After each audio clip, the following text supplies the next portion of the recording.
Now, at Bloomberg, just to give you a brief overview, I run a group called Exchange Business Management, and what we do is look after the relationships with the exchanges across the globe, from everything from contract and policy negotiation to product development to MiFID consolidation, composite brief building, and also the actual implementation of the feeds. And so we work very closely with the exchanges and the MTFs. It's a very symbiotic relationship. They need us, we need them. But at the same time, we are representing our user base. And those users are constantly being bombarded by costs from one area or another. And so within my team, we sort of play this juggling act. We walk the tightrope of trying to keep the exchanges happy and our users happy and giving them what they want. And today we've been hearing from a number of different speakers who've been talking about how they can increase exchange revenue. And I always get a little bit nervous when I hear that, because I think inevitably the messenger, the vendor in the middle, tends to get hit. So what we want to do is, first of all, evaluate what are the different costs from the different exchanges and MTFs represented here, and then look at what some of the factors are that influence those, and how we can sustain, how exchanges can actually sustain their costs and increase and diversify, whilst at the same time not alienating the people who are actually trading on them. So, Jerry, why don't I start with you? You've been at Chi-X since its inception. When Chi-X began, it was very, very much a vaunted fact that it was free to the end user, free of distribution costs to the vendors. Now, you've got a distribution cost, you've merged with BATS Chi-X or with BATS, and you've got an end user fee. How do you explain the rationale behind that, first of all? Sure. Thanks, Sallianne. Okay, so if we go back to the beginning of Chi-X as an entity, we'll be celebrating, in fact, its 6th birthday next month. So came into fruition just before MiFID, but clearly set up originally by Instinet to take advantage of change in regulation in 2007, which obviously came into play in November of that year. The philosophy that it was set up with was to genuinely compete with the incumbent exchanges and to take advantage of what was at the time materially greater volumes of trading that we are enjoying, or not enjoying, should I say, today. Arguably half of the average notional daily value being traded in Europe today. So the principles were very simple. I think the original slogan that we went out with was cheaper, faster, smarter. And the target was to be 10 times faster than the incumbent exchanges platforms and 10 times cheaper for trading. And as you say, no distribution fees to vendors for distributing the data, and no end user fees to clients. Clearly, in our view, and I would maintain today this fact, that to get people to look at your data when you're trying to start up a platform, if you put charges in front of them, your probability of success is significantly reduced. So we were always going to start with this notion of free data. You wanted to get it on screens. We worked extremely closely with Bloomberg, and I know you were involved in those discussions, to perpetuate this notion of a consolidated tape. The vendors being able to put together multiple venues on a single screen, so that you could go to a single screen, look at Vodafone or BASF or Telecom Italia by putting in the right code and seeing all the combined quotes that are available on an individual screen. And at that time, you obviously had to pay for the exchange data, and our data was free. And the notion was very simple. Your data is only worth something if people are trading. And therefore, you have to build market share to attain that value in the data proposition, which we did very successfully, both as Chi-X individually and then subsequently as the combined platform. We trade just under a quarter of Europe. It varies from market to market, but broadly speaking, at the top you've got FTSE 100, FTSE 250 trading over 35% of its daily value pre-auction. Most of the other major markets between 25 and 30%. However, to build a sustainable model, you have to diversify revenues. And I don't think, maybe Robert will challenge me on this, anybody would deny that the data has a value set if it becomes a meaningful part of the marketplace. So there was always an intent, if we attain the dizzy heights of market share that we have, to charge our customers. The question is then, to the point of today's debate, how do you go about that without alienating your customer base? And I'm sure we'll go on to talk about that in a little bit more detail, but we certainly had some experience in consultation and ensuring that we got the model right, taking it to market. I hope that answers the question. Thanks, Jay. Yeah, well, Mike, perhaps as a representative of one of the so-called incumbent exchanges, how do you justify your position as an exchange? Yeah, well, I think that we, funnily enough, Czech's introducing fees, and Jerry talked about an end-user fee there, but they also have a non-display fee, and so did Turquoise.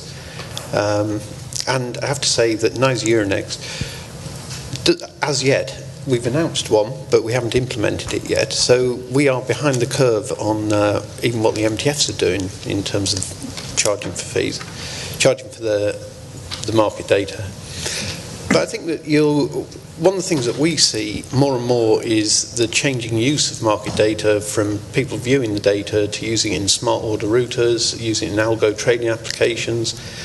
And actually, I think the value of our exchange data is more valuable now because people can use that data in a smart order router to trade on multiple platforms. Therefore, they can take advantage of the reduced trading fees that came about through the introduction of the MTFs, and the exchanges all reduced their trading fees, but they still need the market data to be able to make those decisions. And we see it time and time again that actually we don't, so it's probably the wrong thing to say. I was going to say, if our systems go down, the trading on the MTFs reduces significantly.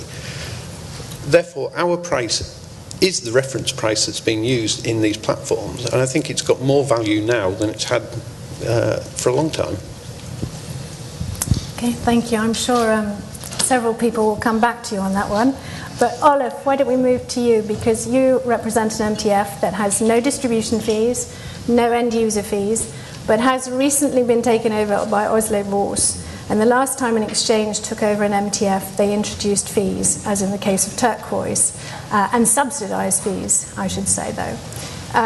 What's your thoughts, or what are your thoughts, and where do you see Burgundy going now that it's owned by Oslo Børs?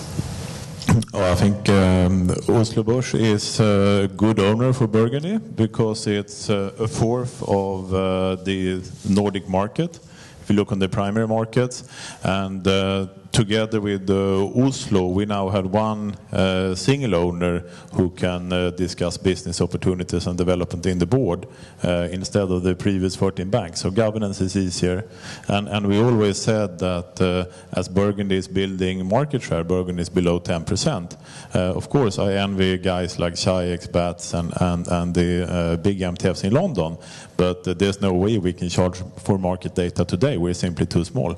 We're there to offer an alternative for trading Nordic securities, and I think the uncertainty about Burgundy's future has been removed with Oslo Børs as a stakeholder. Thank you. Robert, Mike said that data was even more valuable from the reference or incumbent exchanges. Given that market data is typically the second largest expenditure at a bank, second only to headcount or payroll, how would you react to that? Well, Sallianne, thank you very much, and good afternoon, ladies and gentlemen. Allow me to speak really as just a humble practitioner with 19 years of experience, and to speak from information you can all verify yourselves from the public domain. When we came into MiFID, most of the incumbent exchanges had 100% market share, And over time, that market share has come down. And yet, if we look at the public tariff structures, the actual charges for market data has actually gone up. So first of all, hats off to the incumbent exchanges for being able to do that. But really, perhaps the philosophical observation is that, as Jerry and Olof and Mike have mentioned, on one extreme we have the cost of trading, and on the other extreme we have the cost of data. And one could say that data is actually like a hook to encourage people to trade. And in one philosophy is that charge nothing for data and encourage people to trade. On the other hand, one could say if there's a lot of trading, then perhaps the value of data is higher, so then charge not very much for trading, charge much more for data. So really the philosophy that each of the exchanges should consider is where along that continuum is the right balance in terms of those prices. Thank you. Yes, Olof. No, I think what's bothering my clients, being the Scandinavian and also London banks, but the primarily Scandinavian ones, is the fact that in practice there exists a monopoly today on market data. And as a branch manager or a desk manager, you constantly these days have to defend your business. Are we going to continue this in a bank?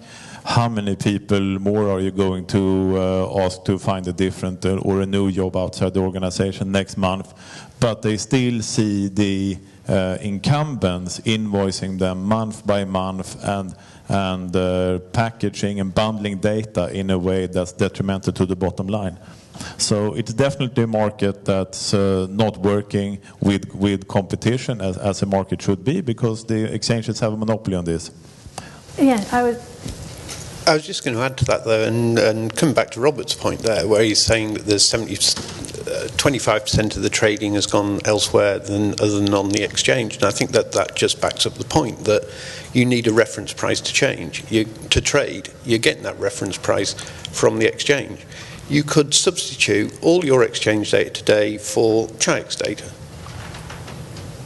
And then you wouldn't pay, well, actually now you would pay market data fees, but prior to that you wouldn't pay market data fees. And we haven't seen that. We haven't seen the banks just say, okay, exchange, we're not going to pay your market data fees, we're just going to take Chi-X prices and that's all we're going to use. Yeah, okay, let's talk about the reference price. Firstly, I think there's a third way, which is to charge a bit for trading and a bit for market data, but not excessive amounts for both, which is the case in a lot of exchanges. With regards to the reference price, there are a number of documented case studies that have existed. The most notable two were a prolonged outage by the LSE. I forget which year, it was probably about 3 years ago, and then a prolonged outage by Euronext the subsequent year. In both cases, what occurred in those two outages was that the exchanges in question put their systems into a suspended state of auction. And as Robert will testify, the problem with being in a suspended state of auction is you are unable to remove your orders or cancel them in both of those cases. So in fact, you have no idea of what your position is, whether your trades have been filled, whether you're out of the market, you're in the market, what your risk position is. And essentially, if you're in that state, you are unable to move your business to any other venue. And in fact, in the case of the FSA and the London Stock Exchange outage, they in fact put a number of memorandums out to the marketplace that they regulate, and this is an important point in Europe, it's not a level playing field, that basically required exchanges or any MTF or any regulated market that operated under the FSA's jurisdiction to notify the market within half an hour as to whether they can find a resolution or alternatively cancel out all orders in the market, therefore freeing market participants to elect to trade elsewhere. Since that edict was put out, we haven't seen any major outages. However, the Euronext outage occurred after that, and the AMF doesn't have a similar sort of policy in place. So in fact, we are stuck with the fact that if you are trading on an exchange which has an auction process and you're locked into it, you have no choice but to pull back from the market. So there's a fundamental regulatory issue associated with the auction processes and not really related to market data and whether it's the reference price or not that needs to be fixed here.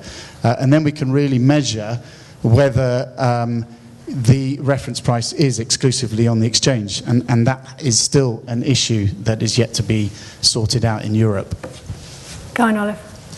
No, I think that's absolutely the case. I mean, what you're saying in layman terms, which in my terms, is basically that the competition between exchanges and MTFs doesn't really exist. MTFs are nice for trading intraday, but at the end of the day, my institutional clients, who I talk a lot about market data cost these days, are actually wanting to have the opening auction and the end of day auction, and they even talk about intraday auctions now, and those take place on an exchange.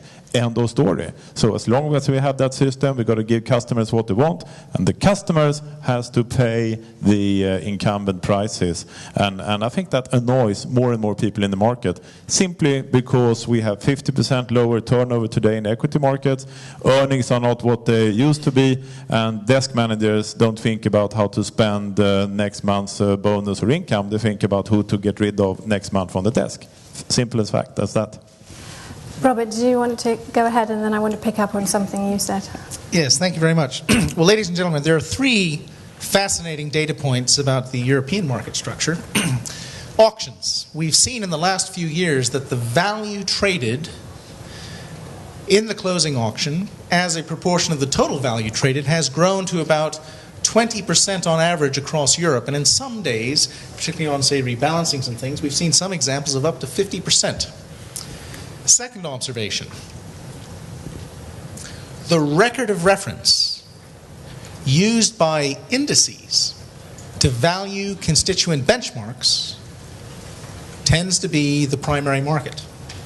And the third data point is that traditionally, post-trade transparency can be pre-trade transparency for the next trade, and yet in Europe, we don't have yet a formally agreed consolidated tape that could be the record of reference. And by the way, if I might just, Chairman, I see in the audience we have two great thought leaders on this space, Mark Shadle and Graham Dick, who are involved in one of the great industry initiatives to try and promote a consolidated tape, and it might be useful also to call on their opinions as well. So thank you very much. Thank you. No, funnily enough, I was just going to bring up the consolidated tape because MiFID was brought in to bring competition, and the ultimate sort of result of that seems to be that competition has increased on the trading side, so fees have gone down, but the market data costs have gone up. And Mark Helmsley, who isn't here today, always quotes, in order to have real time across Europe, you need to pay 600 euros a month.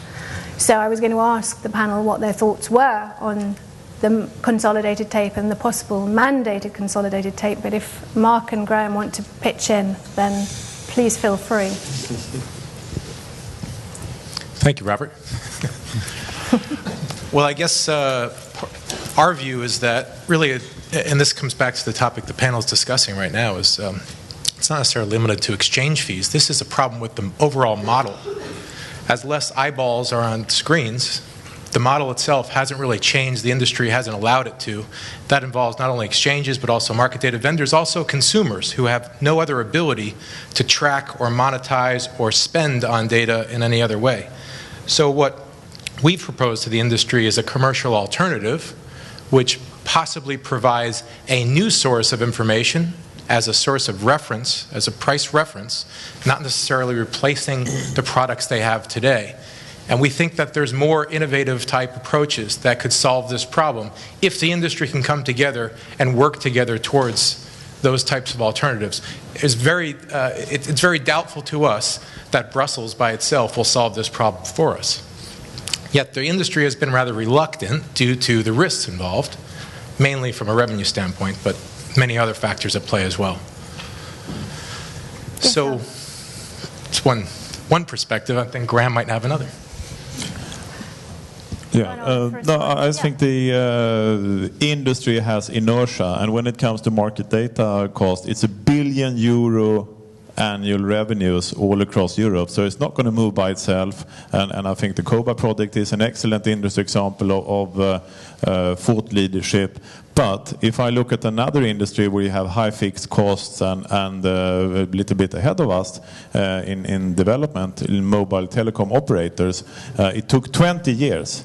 Where actually shareholders of the operators managed to lobby in Brussels for 20 years before they finally caved in and introduced fixed pricing plans. So that was only last year. So what we did in the Nordics, because MTFs versus exchanges, there was no consolidated tape.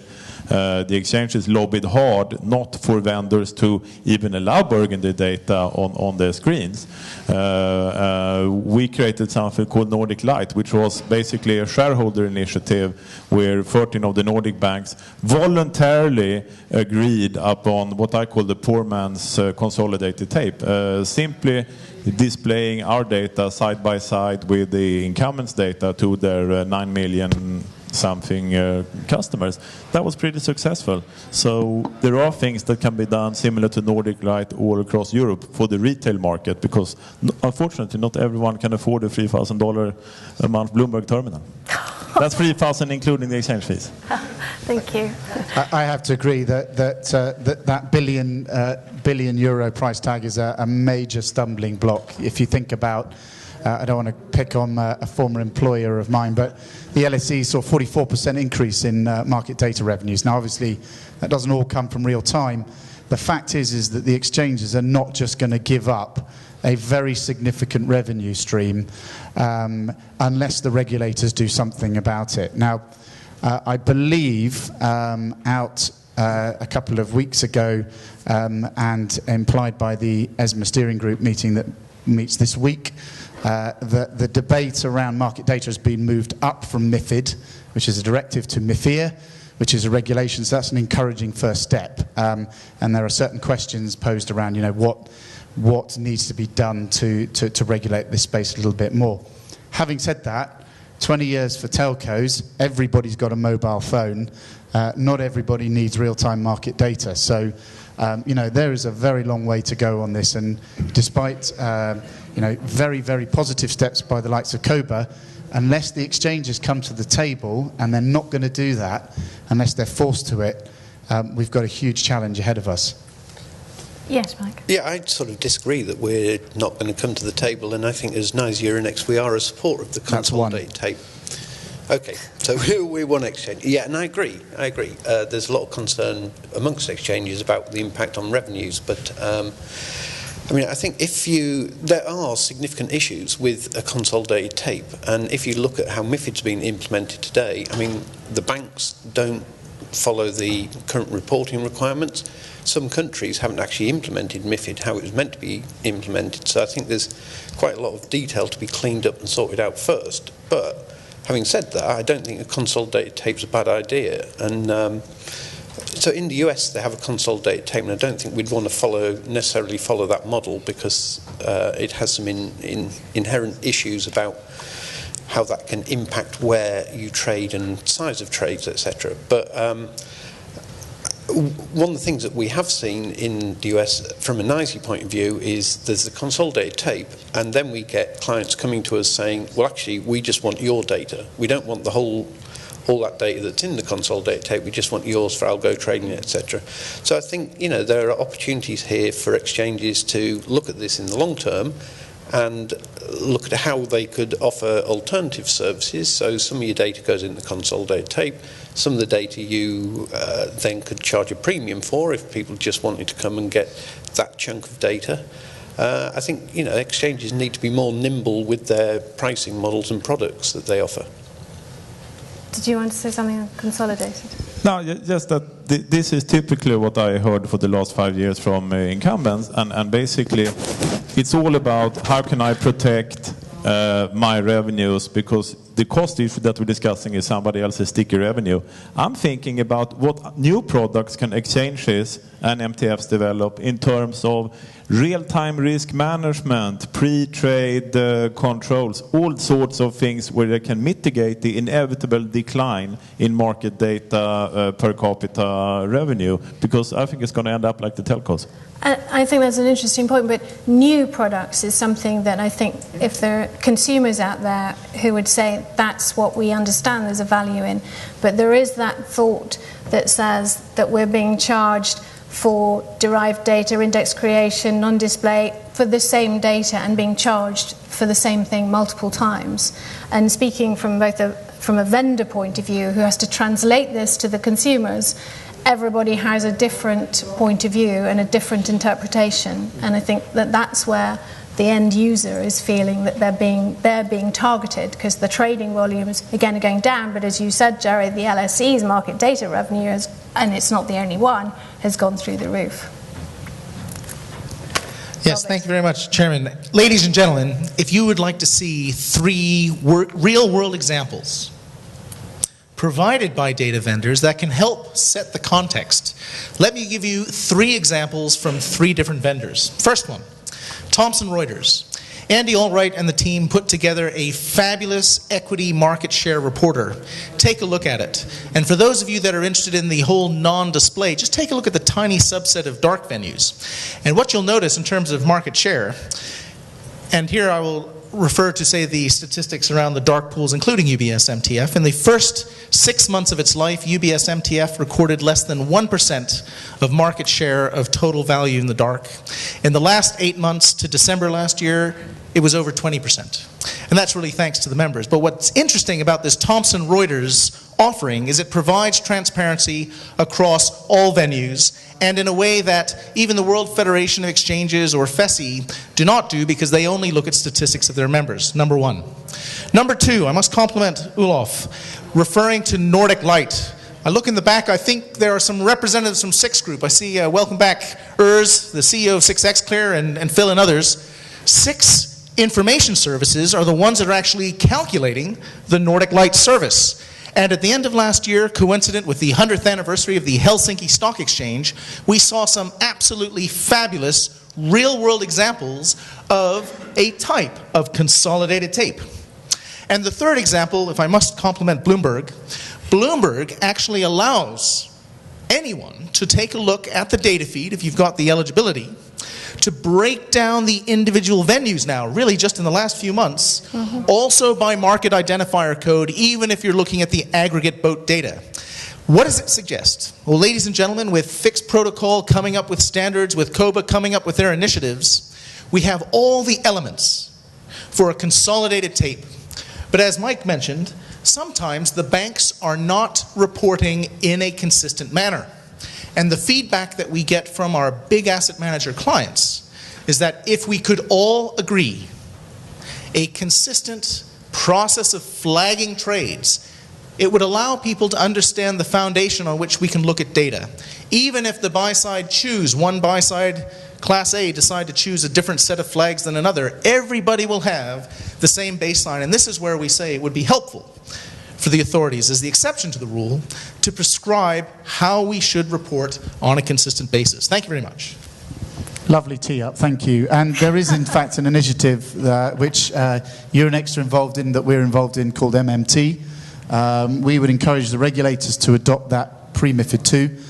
That would certainly allow all the exchanges to start to adopt a methodology that your clients, in particular with your UBS hat on, not as an MTF, would be grateful for. This is something that the buy side have hollered loudly for since MiFID came into inception, is that the lack of transparency about what types of business are done and what venues. Was that a risk trade?